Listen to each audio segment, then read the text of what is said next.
आज हम इस्लाम के इतिहास के एक ऐसे महान शख्सियत के बारे में चर्चा करने जा रहे हैं जिन्हें महान अल्लाह ताला ने पूरे जहां का सुल्तान बनाया था। वे हमेशा के लिए जीवित रहने के लिए आबे हयात की तलाश में गए थे। एक दिन बादशाह जुल्करनैन अलैहिस्सलाम इस्लाम के प्रचार के उद्देश्य से एक अनजाने रास्ते पर कहीं जा रहे थे। चलते चलते वे बहुत सी बातें सोच रहे थे। कुछ समय बाद वे थक गए और एक स्थान पर आराम फरमाने लगे। मन में विचार कर रहे थे कि पूरी दुनिया में इस्लाम का पैगाम कैसे पहुंचाया जाए और दुनिया के पूर्व से पश्चिम तक अल्लाह की तौहीद का संदेश कैसे फैलाया जाए। इसी दौरान आसमान के एक फरिश्ते के साथ उनकी बातचीत हुआ करती थी। अचानक वह फरिश्ता बादशाह जुल्करनैन अलैहिस्सलाम के पास आया, सलाम किया और पूछा, हे सुल्तान, आप इतनी गहराई से क्या सोच रहे हैं? तब बादशाह जुल्करनैन अलैहिस्सलाम ने कहा, मैं अपनी पूरी जिंदगी अल्लाह की इबादत करना चाहता हूँ और इस्लाम का पैगाम पूरी दुनिया में फैलाना चाहता हूँ, लेकिन एक दिन मौत तो आएगी ही। फिर इस्लाम का प्रचार कैसे होगा? अच्छा, मुझे बताइए, अल्लाह के फरिश्ते किस प्रकार इबादत करते हैं? यह सुनकर फरिश्ते ने कहा,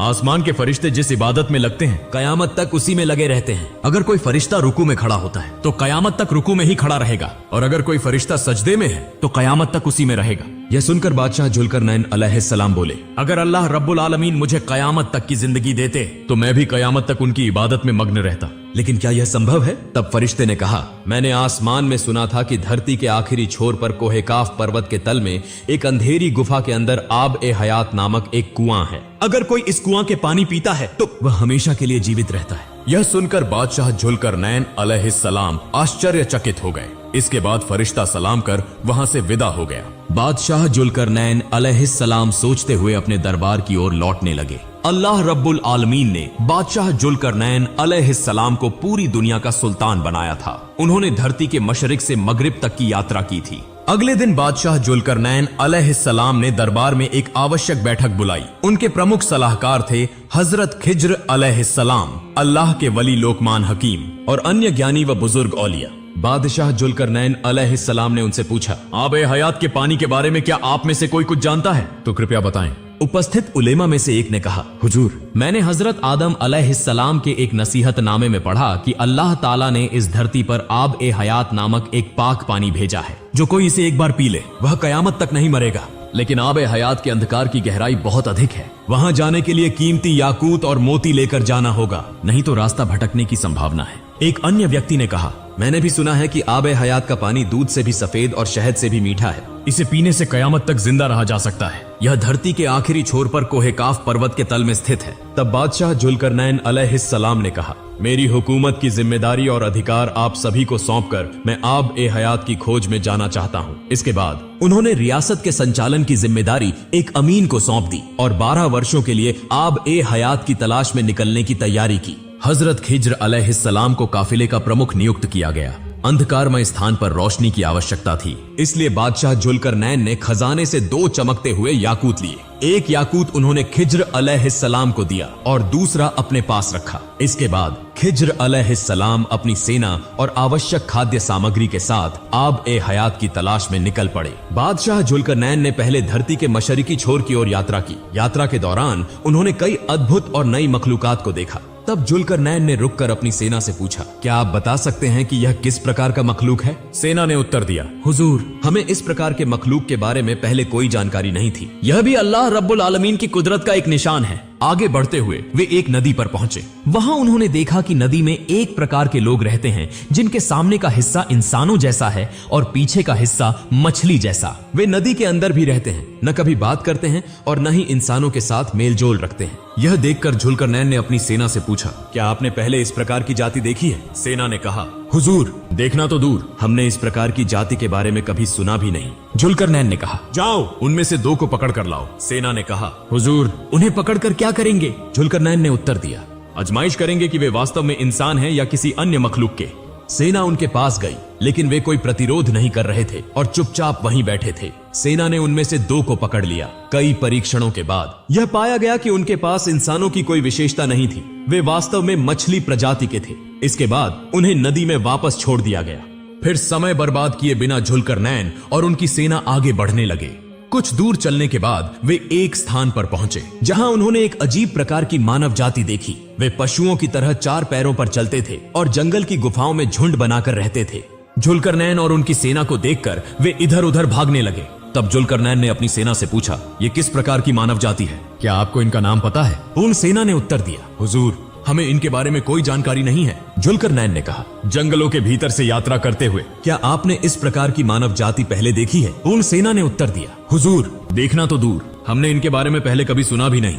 जुल्करनैन ने कहा, जाओ उनमें से किसी एक को पकड़ कर लाओ। पूर्ण सेना ने उत्तर दिया, हुजूर वे तो हमें देखकर डर के मारे भाग रहे हैं, उन्हें पकड़ कर लाना मुश्किल होगा। जुल्करनैन ने कहा, उनकी भी आजमाइश करेंगे कि वे वास्तव में मानव जाति हैं या नहीं। सेना ने उनमें से एक को पकड़ लिया। परीक्षण के बाद यह पाया गया कि उनकी आकृति इंसानों जैसी थी, लेकिन उनके पास कोई अक्ल नहीं थी। वे बहुत डरे हुए थे और किसी अन्य जाति को देखकर गुफाओं में भागने लगते थे। इसके बाद जुल्करनैन ने वहां अधिक समय न लगाकर अपनी यात्रा जारी रखी। चलते चलते वे 2 पहाड़ों के बीच पहुंचे। वहां उन्होंने एक समुदाय देखा जो उनकी भाषा को समझने में असमर्थ था। तब बादशाह जुल्करनैन ने संकेतों के माध्यम से वहां के लोगों की बात समझने की कोशिश की। उन्होंने कहा, हुजूर आपके जैसे आदिल और सच्चे सुल्तान का हमारे बीच होना हमारे लिए इज्जत की बात है। उन्होंने आगे कहा, हे जुल्करनैन, याजूज माजूज नाम की मनुष्य रूपी दैत्य जाति इस धरती पर भारी फसाद मचा रही है। जब वे निकलते हैं तो उनके डर से सभी लोग अपने घरों को छोड़कर कहीं और शरण लेने को मजबूर हो जाते हैं। वे हर चीज को नष्ट कर देते हैं, यहाँ तक कि खाद्य सामग्री और पशुओं को भी खत्म कर देते हैं। उनकी संख्या इतनी ज्यादा है कि हम उनसे लड़ नहीं सकते। कृपया हमें उनसे बचाइए। इसके बाद उन्होंने कहा, हे जुल्करनैन, क्या हम सदका करके आपको कुछ धन दे सकते हैं ताकि आप उनके और हमारे बीच एक बड़ी दीवार बना सकें? बादशाह जुल्करनैन ने उत्तर दिया, अल्लाह ताला ने मुझे जो धन और शक्ति दी है वह पर्याप्त है। बस आप मुझे अपने श्रम से मदद करें और मैं आपके और याजूज माजूज के बीच एक दीवार बना दूंगा। इसके बाद जुल्करनैन ने याजूज माजूज की प्रकृति और उनके कार्यों के बारे में जानकारी ली। लोगों ने बताया कि उनमें कुछ इंसानों जैसे हैं पर उनकी जीभ बहुत लंबी है, कुछ के शरीर इंसानों जैसे हैं लेकिन चेहरा पशुओं जैसा, कुछ के बड़े बड़े कान हैं तो कुछ के सिर पर सींग होते हैं। फिर जुल्करनैन ने कहा, तुम लोग मेरे पास लोहे की चादरें लाओ। अगले दिन सैनिकों ने मिट्टी खोदकर लोहा और तांबा एकत्र करना शुरू कर दिया। जब दोनों पहाड़ों के बीच का स्थान लोहे से भर गया तो जुल्करनैन ने कहा, भट्टी में आग जलाओ और लोहे को गर्म करो। जब लोहा पिघलकर द्रव में बदल जाए तो उसमें पिघला हुआ तांबा डाल दो। इस तरह वहां एक विशाल दीवार बना दी गई। इसके बाद याजूज माजूज कभी उस दीवार को पार नहीं कर सके। इस काम को पूरा करने के बाद जुल्करनैन ने कहा, यह मेरे अल्लाह का करम है। बादशाह जुल्करनैन की इस ताकत को देखकर वहां के लोगों ने इस्लाम धर्म को स्वीकार कर लिया। हदीसों में उल्लेख मिलता है कि कयामत तक वे याजूज माजूज के अत्याचार से सुरक्षित रहेंगे। हजरत अली रदियल्लाहु अन्हु से वर्णित एक हदीस में कहा गया है कि याजूज और माजूज इस दीवार को प्रतिदिन अपनी जीभ से चाट चाट कर कमजोर करने की कोशिश करते हैं। दिन ढलने के करीब वे सोचते हैं कि अगली सुबह इसे खत्म कर देंगे, लेकिन जब वे सुबह फिर से दीवार के पास पहुंचते हैं तो वह दोबारा पहले जैसी मजबूत हो जाती है। इसके बाद जुल्करनैन और उनकी सेना उत्तर की ओर बढ़े।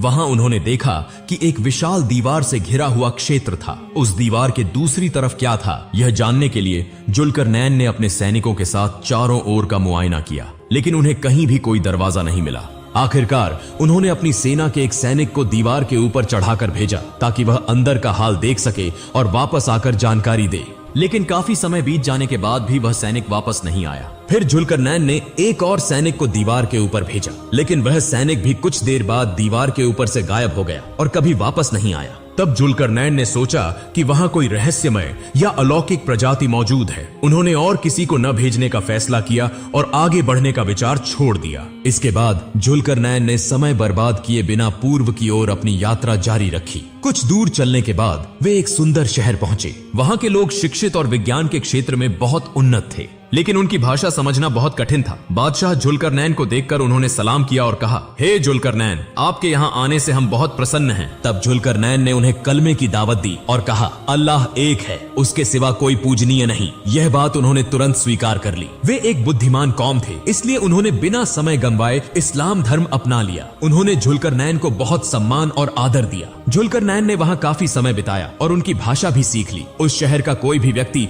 उनकी बातों का विरोध नहीं करता था। जुल्करनैन ने इस्लाम की दावत इतनी आसानी से किसी और कौम को नहीं दी थी। जब वहाँ का हर व्यक्ति ईमान ले आया तो उन्होंने वहाँ से पूर्व की ओर यात्रा शुरू की। कुछ समय बाद जुल्करनैन एक समुद्र के किनारे पहुँचे। उन्होंने देखा कि आगे बढ़ने का कोई साधन नहीं था। तभी उनके सैनिकों ने कहा, हुजूर, समुद्र के उस किनारे पर एक सुंदर शहर दिखाई दे रहा है। जुल्करनैन ने वहाँ जाने की इच्छा जताई, लेकिन सैनिकों ने कहा, हुजूर, वहाँ जाने के लिए समुद्र पार करना पड़ेगा और यहाँ न तो कोई नाव है और न ही कोई अन्य साधन। जुल्करनैन ने ध्यान दिया कि उनके डर से वहाँ के लोगों ने सब कुछ छिपा रखा है। तब उन्होंने अपने सैनिकों से कहा, जंगल से कुछ पेड़ काट कर लाओ और उनकी लकड़ियों से बेड़ा बनाओ, उसी से हम समुद्र पार करेंगे। सैनिक जंगल में गए और वहां ऐसे पेड़ पाए जिनकी लकड़ी पानी में डूबती नहीं थी। उन्होंने जल्दी से कई बेड़े बनाए और एक एक करके उन पर सवार होकर समुद्र पार किया। जब वे उस शहर में पहुंचे तो उन्होंने देखा कि वहां के लोग बहुत कमजोर और काले रंग के थे। जुल्करनैन ने उनसे पूछा, आप लोग इतने कमजोर क्यों हैं? उन्होंने कहा, हमारे पास पर्याप्त संपत्ति है लेकिन भोजन की भारी कमी है। हम राशन प्रणाली के माध्यम से भोजन पाते हैं। उन्होंने जुल्करनैन का सम्मान किया और उनकी बातों को ध्यान से सुना। वहां के कुछ लोगों ने बहुमूल्य पत्थर, हीरे और मोती उपहार के रूप में उन्हें भेंट किए। वहां के लोगों की सरलता और विनम्रता देखकर जुल्करनैन बहुत प्रसन्न हुए और उन्होंने उन्हें इस्लाम की दावत दी। धीरे धीरे पूरे शहर ने इस्लाम धर्म अपना लिया। इसी तरह जुल्करनैन अपनी यात्रा जारी रखते हुए आखिरकार दुनिया के एकदम पूर्वी भाग में पहुंचे। आगे बढ़ते हुए वे कॉकस पर्वत क्षेत्र में पहुंचे, जहां उनकी सेना रास्ता भटक गई। सभी सैनिक एक दूसरे से अलग हो गए और 1 साल तक अलग अलग घूमते रहे। बीच बीच में वे मिलते लेकिन फिर रास्ता भटक जाते। इसी दौरान हजरत खिज्र अलैहिस्सलाम ने एक अंधकारमय जगह देखी और धीरे धीरे उसकी ओर बढ़े। जैसे जैसे वे आगे बढ़ते गए अंधकार और गहरा होता गया। उन्होंने अपने पास रखा एक उज्जवल मणि निकाला और उसकी रोशनी में आगे बढ़ने लगे। वे एक सांस रोक देने वाले स्थान पर पहुंचे और वहां एक कुआं देखा। कुएं के पास जाकर उन्होंने पानी का रंग देखा और उसे आबे हयात समझा। उन्होंने दोनों हाथों से पानी भरकर पिया। वह पानी शहद से भी मीठा, दूध से भी सफेद और कस्तूरी से भी अधिक सुगंधित था। हजरत खिज्र ने उस पानी को भरपेट पिया और अल्लाह का शुक्र अदा किया। इससे उनकी भूख और प्यास मिट गई, शरीर को नई शक्ति मिली और उनका चेहरा चमकने लगा। फिर उन्होंने सोचा कि इस पानी को जुल्करनैन को भी पिलाएंगे। इसके बाद वे वापस लौटने लगे। हजरत खिज्र अलैहिस्सलाम जहां पहुंचने के लिए उन्होंने बहुत दिनों तक सफर किया था, वहां से बाहर निकलने में उन्हें 10वें हिस्से का समय भी नहीं लगा। बहुत कम समय में वे अंधकार से बाहर आ गए और जुल्करनैन को ढूंढने लगे। लंबी तलाश के बाद उनका सामना कुछ सैनिकों से हुआ। सैनिक खिज्र अलैहिस्सलाम को पहचान नहीं पाए। उन्होंने पूछा, आप कौन हैं और इस अंधकारमय स्थान पर क्या कर रहे हैं? खिज्र अलैहिस्सलाम थोड़ी देर तक चुप रहे, फिर कहा, मैं खिज्र अलैहिस्सलाम हूँ। सैनिकों ने कहा, हम आपको पहचान नहीं पा रहे, आपकी सूरत इतनी बदल कैसे गई? तब खिज्र अलैहिस्सलाम ने बताया, मैंने आबे हयात के पानी का सेवन किया है। आबे हयात पीने के बाद खिज्र अलैहिस्सलाम का चेहरा इतना उज्जवल हो गया था कि उनकी पुरानी सूरत से कोई समानता नहीं रह गई थी। इसलिए उन्हें अपनी पहचान बतानी पड़ी। उन्होंने सैनिकों से पूछा, जुल्करनैन कहाँ हैं? सैनिकों ने कहा, वे 1 साल पहले हमसे अलग हो गए थे और कहाँ गए इसका हमें कुछ पता नहीं। दूसरी ओर जुल्करनैन अलग थलग पड़े, बहुत दिनों तक रास्ते भटकते रहे और आखिरकार एक अंधेरी गुफा में प्रवेश किया। गुफा के अंदर बहुत दूर जाने के बाद उन्होंने एक विशाल महल देखा। धीरे धीरे महल के करीब जाकर उन्होंने देखा कि दरवाजे पर एक बहुत बड़ा मुर्गा खड़ा है। वह मुर्गा इंसानों की तरह बोल सकता था। जुल्करनैन को देखते ही मुर्गा बोला, हे पृथ्वी के शासक जुल्करनैन, आप यहाँ किस लिए आए हैं? जुल्करनैन ने कहा, मैं आबे हयात की तलाश में यहाँ आया हूँ। अगर मुझे आबे हयात मिल जाए तो मैं हमेशा के लिए जीवित रह सकूंगा। जुल्करनैन की बात सुनकर मुर्गा हंसने लगा और कहा, अल्लाह ने आपको जो विशाल राज्य और अपार सुख सुविधाएं दी हैं, उससे आपका मन नहीं भरा? अब आप कयामत तक जीवित रहना चाहते हैं? इतना लालच ठीक नहीं है। दुनिया का समय अब समाप्त होने को है। गाने बजाने का चलन बढ़ चुका है। पुरुष औरतों का वेश धारण करेंगे और औरतें पुरुषों का। लोग बड़ी बड़ी इमारतें बनाएंगे और दुनिया की ऐश आराम में डूब जाएंगे। अल्लाह का जिक्र लोगों के दिलों से गायब हो जाएगा। दिन ब दिन इंसान पतन की ओर बढ़ेगा। ऐसे में कयामत तक जीवित रहने का क्या फायदा? यह कहकर मुर्गा अपने पंख फड़फड़ाने लगा और महल मोतियों, हीरों, जवाहरात और बेशकीमती पत्थरों से भर गया। फिर मुर्गा बोला, क्या आप इन सब चीजों को लेना चाहते हैं? जुल्करनैन ने कहा, नहीं, मुझे यह सब नहीं चाहिए। फिर मुर्गा बोला, तो आप आगे बढ़ें, वहां आपको और कुछ पता चलेगा। जुल्करनैन मुर्गे की बात मानकर आगे बढ़े। कुछ दूरी पर उन्होंने देखा कि हजरत इसराफील अलैहिस्सलाम एक विशाल सिंगा लेकर खड़े हैं। उनकी निगाहें आसमान की ओर लगी हुई थीं। जुल्करनैन वहां पहुंचे और हजरत इसराफील अलैहिस्सलाम को सलाम किया। इसके बाद इसराफील अलैहिस्सलाम ने उनसे पूछा, हे जुल्करनैन, आप किस उद्देश्य से यहाँ आए हैं? जुल्करनैन ने कहा, मैं आबे हयात की तलाश कर रहा हूँ। मैं आबे हयात का पानी पीकर कयामत तक जीवित रहना चाहता हूँ। तब इसराफील अलैहिस्सलाम ने जुल्करनैन की बात सुनकर कहा, तुम्हारे लिए इस तरह का लालच न करना ही बेहतर है। लंबी उम्र पाने के बाद भी कोई अल्लाह रब्बुल आलमीन का करीब नहीं हो सका। इसलिए सीधे अपने घर लौट जाओ और अल्लाह ने जो जिंदगी तुम्हें दी है उसका शुक्र अदा करो। याद रखना, इस समय को बेकार मत गंवाओ। यह कहकर इसराफील अलैहिस्सलाम ने जुल्करनैन को एक पत्थर दिया और कहा, इस पत्थर से मेरी बातों को परख लेना। इसके बाद जुल्करनैन पत्थर लेकर अंधेरे से निकलकर उजाले की ओर चल पड़े। रास्ते में जमीन की चमकदार रंगत ने उनका ध्यान खींचा। उन्होंने अपने साथी हकीम लुकमान से पूछा, यह इस तरह चमक क्यों रही है? हकीम लुकमान ने कहा, यह मिट्टी नहीं है, यहाँ मोती, जवाहरात, याकूत और फिरोजा जैसे बेशकीमती रत्नों का ढेर है। अगर आपकी जरूरत हो तो आप इसे ले सकते हैं। तब जुल्कार नैन ने वहां से कुछ पत्थर उठाए और आगे बढ़े। लंबे सफर के बाद जब वे उजाले के देश पहुंचे तो उन्होंने देखा कि रास्ते में जो पत्थर उन्होंने उठाए थे वे वास्तव में बेशकीमती रत्न थे। इसराफील अलैहिस्सलाम द्वारा दिया गया पत्थर एक सफेद पत्थर था जो बिल्ली के सिर के आकार का था। जुल्कारनैन ने हकीम लुकमान से पूछा, मुझे यह पत्थर क्यों दिया गया? हकीम लुकमान ने कहा, इस पत्थर का उद्देश्य तुम्हें यह सिखाना है कि दुनिया की हर चीज का लोभ त्याग दो। अगर तुम इस पत्थर को तराजू में तौलोगे तो दुनिया की किसी भी चीज का वजन नहीं पाओगे। केवल मिट्टी को तराजू में रखोगे तो उसका सही वजन मिलेगा। इसका मतलब है कि दुनिया की सारी चीजें असली में बेकार हैं। केवल मिट्टी ही असली है। मनुष्य का शरीर मिट्टी से बना है और एक दिन मिट्टी में ही मिल जाएगा। महल, पेशा, धन दौलत कुछ भी स्थायी नहीं है, इसलिए हमें उस मिट्टी में लौटने के लिए तैयार रहना चाहिए। यह सुनकर जुल्कारनैन ने अपने पास की सारी संपत्ति, सोना, चांदी, हीरे, मोती और पैसा वहां मौजूद लोगों में बांट दी और कहा, तुम सब अपने घर लौट जाओ, मैं इस पहाड़ के नीचे अपना बाकी जीवन गुजारूंगा। इसके बाद उन्होंने सभी को विदा किया और अपनी मां को एक पत्र लिखा जिसमें उन्होंने कहा कि वह उनके लिए हमेशा दुआ करती रहे। उन्होंने यह भी कहा कि वह कयामत के दिन अपनी मां से मिलेंगे। जुल्कारनैन की मां ने उनका पत्र पाकर आंसू बहाए और जब तक वह जीवित रहीं अपने बेटे के लिए दुआ करती रहीं। जुल्कारनैन पहाड़ की तलहटी में बैठकर अल्लाह की इबादत करते रहे। इसी तरह कई साल बीत गए और फिर वहीं पर उनका इंतकाल हो गया। इसलिए प्रिय दर्शकों, हम सभी को एक दिन मौत का स्वाद चखना होगा। दुनिया के सारे सुख सुविधाएं बेकार हैं। हमें